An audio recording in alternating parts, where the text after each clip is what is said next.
करीब 2 हफ्ते पहले तारीख थी 14 अक्टूबर, दिन ढल रहा था। भारतीय विदेश मंत्रालय की वेबसाइट पर एक प्रेस रिलीज अपलोड की जाती है। प्रेस रिलीज में जिन शब्दों का प्रयोग किया गया वो सामान्य से काफ़ी सख्त थे। खैर, ये मामला भी सामान्य नहीं था। कनाडा ने एक डिप्लोमेटिक कम्युनिकेशन के जरिए भारत के हाई कमिश्नर संजय वर्मा और कुछ भारतीय डिप्लोमेट्स को खालिस्तानी आतंकी हरदीप सिंह निज्जर की हत्या के जांच में पर्सन ऑफ इंटरेस्ट बता दिया था। सीधे सीधे कहें तो जांच के दायरे में शामिल। भारत ने इस पर कड़ी प्रतिक्रिया दी और कनाडा के हाई कमिश्नर समेत 6 डिप्लोमेट्स को भारत छोड़ने के लिए कहा। साथ ही कनाडा में भारत के हाई कमिश्नर संजय वर्मा समेत 6 डिप्लोमेट्स को वापस बुला लिया। वेस्टर्न मीडिया ने लिखा कि कनाडा ने भारत के राजनयिकों को निकाला है। भारतीय मीडिया में खबरें छपी तो उनके केंद्र में था दोनों देशों का खराब होता रिश्ता।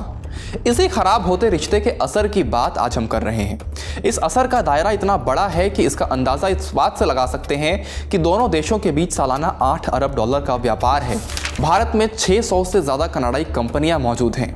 4 लाख से ज़्यादा भारतीय छात्र कनाडा में पढ़ते हैं। इसके अलावा भी बहुत कुछ दांव पर है, मसलन वीज़ा की सहूलियत, अमेरिका और पश्चिमी देशों से रिश्ते, वैश्विक छवि और निवेश।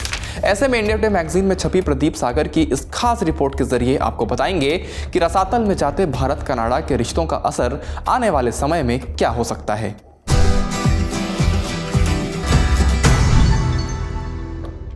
नमस्ते, मेरा नाम धनंजय है और आप देख रहे हैं इंडिया टुडे हिंदी। 14 अक्टूबर को जो हुआ उसका बैकग्राउंड हम आपको मोटा मोटा बता चुके हैं और बाकी का लबो-लुआब ये है कि कनाडाई सिख खालिस्तानी हरदीप सिंह निज्जर जून 2023 में ब्रिटिश कोलंबिया के सरे में मारा गया था। कनाडा इस हत्या के आरोप भारत पर लगाता आया है और भारत कनाडा के आरोपों को खारिज करता रहा है। अब जब कनाडा ने भारत के राजदूत को ही जांच के दायरे में खड़ा कर दिया तो भारत की तरफ से तीखी प्रतिक्रिया स्वाभाविक थी। प्रतिक्रिया का परिणाम दोनों देशों के राजनयिक रिश्तों पर पड़ रहा है। अब आ जाते हैं अपने मूल सवाल पर कि खराब होते रिश्तों का असर क्या होगा। सबसे पहले तो इस संकट का असर भारत कनाडा के दो तरफा व्यापार पर पड़ सकता है, जो सालाना करीब 8 अरब डॉलर और भारतीय रुपयों में बात करें तो 67,000 करोड़ से ज्यादा का है। कॉम्प्रिहेंसिव इकोनॉमिक पार्टनरशिप एग्रीमेंट यानी CEPA के लिए चल रही व्यापार वार्ताएं माना जा रहा है कि अब थम ही जाएंगी। तनाव लंबा चला तो इसका असर टेक्नोलॉजी, फार्मिंग और फार्मा सेक्टर पर भी पड़ सकता है। कनाडा के पेंशन फंड्स का भारत में निवेश 75 अरब डॉलर से ज्यादा है। 600 कनाडाई कंपनियों की भारत में मौजूदगी है। कनाडा में IT, सॉफ्टवेयर, स्टील और नेचुरल रिसोर्सेज और बैंकिंग जैसे सेक्टर्स में भारत की कंपनियां काम कर रही हैं। इन सब के अलावा एजुकेशन वो सेक्टर है जिस पर सबसे ज़्यादा असर हो सकता है। करीब 4,27,000 भारतीय कनाडा में पढ़ते हैं। इंडियन स्टूडेंट्स मोबिलिटी रिपोर्ट 2023 के अनुसार भारतीय छात्रों का कनाडा की अर्थव्यवस्था में करीब 12 अरब डॉलर का योगदान था और 1,70,000 नई नौकरियां क्रिएट करने में मदद की थी। रिश्तों पर आए संकट का असर 2023 में भारतीय वीज़ा आवेदकों पर पड़ा था, जिनमें से ज़्यादातर स्टूडेंट्स और नौकरी के लिए आवेदन करने वाले लोग थे।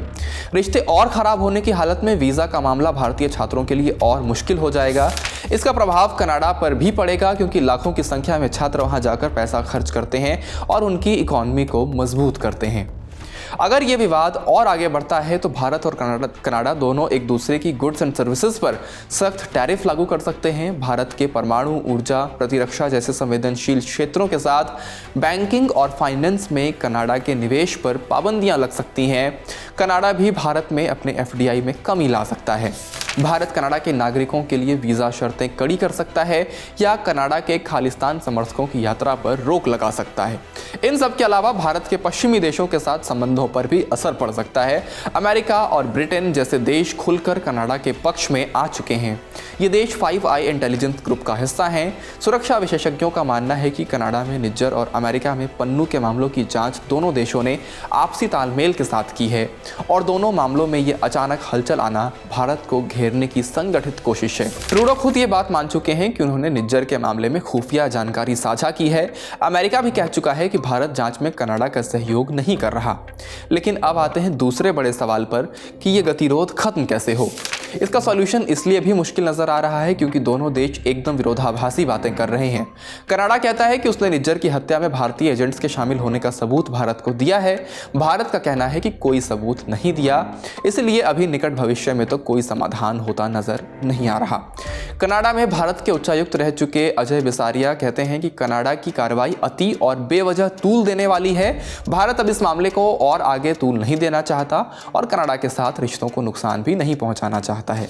अब अपने आखिरी और अहम सवाल पर आते हैं कि कनाडा की घरेलू राजनीति में वो कौन से फैक्टर्स हैं जो जस्टिन ट्रूडो को इतना उकसा रहे हैं।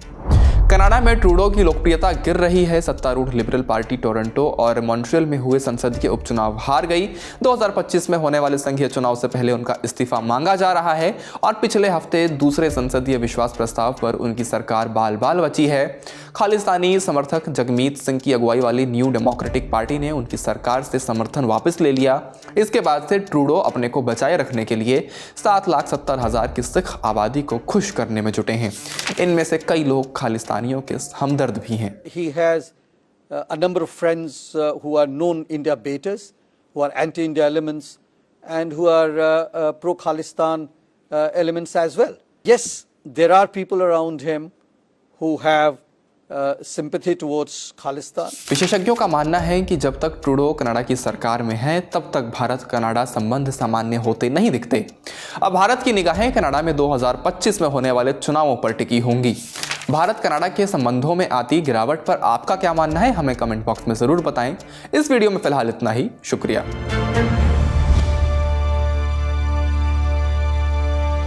इसी तरह की तसल्ली से भरी हुई एक्सक्लूसिव रिपोर्ट्स देखने के लिए सब्सक्राइब करें इंडिया टुडे हिंदी का यूट्यूब चैनल और बेल आइकन जरूर प्रेस करें ताकि वीडियो अपलोड होते ही आपको खबर हो जाए।